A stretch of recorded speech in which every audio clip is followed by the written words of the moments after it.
សូមស្វាគមន៍ការមកកាន់បច្ចេកវិទ្យា Printing ថ្មីលើបន្ទះអាលុយមីញ៉ុមឯកទេសសម្រាប់ការរក្សារូបភាពដ៏មានតម្លៃរបស់អ្នកផ្ដល់រូបភាពច្បាស់ក្នុងកម្រិត High Resolution រហូតដល់ 4K មានភាពរឹងមាំស្ដើងស្រាលធន់នឹងទឹកកម្ដៅហើយដែលអាចធានារក្សាពណ៌បានយូររហូតដល់70ឆ្នាំឬលើសនេះ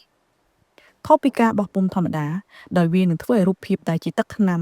នឹងក្លាយទៅជាផ្ទៃនៃបន្ទះអាលុយមីញ៉ុមផ្ទាល់តែម្ដងធ្វើឲ្យវាមិនចេះរហែក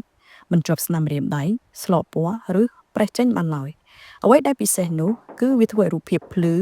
មានពណ៌ត្រឹមត្រូវពេញលេញដិតច្បាស់លើសពីការផ្ដិតរូបធម្មតាអ្នកអាចប្រើប្រាស់ក្នុងការតាំងលម្អរូបភាពអនុស្សាវរីយ៍សម្រាប់ដេគ័រក្នុងផ្ទះកន្លែងធ្វើការសន្តាគារក្រុមហ៊ុនជាដើមឡើយការផ្ដិតរូបនៅលើបន្ទះអាលុយមីញ៉ុមនឹងធ្វើឲ្យរូបភាពដែលជាការចងចាំល្អបំផុតរបស់អ្នករស់រវើកដូចមានជីវិត Are you ready to take your printing to the next level? New technology of printing with premium quality យើងសូមបញ្ជាក់ថាបើគ្មានគុណភាព Artify KH នឹងមិនចេញឲ្យភ្ញៀវជាដាច់ខាតអរគុណសម្រាប់ការគាំទ្រនិង feedback ល្អៗជាច្រើនកន្លងមកពីភ្ញៀវ Artify KH ទាំងអស់សូមអរគុណ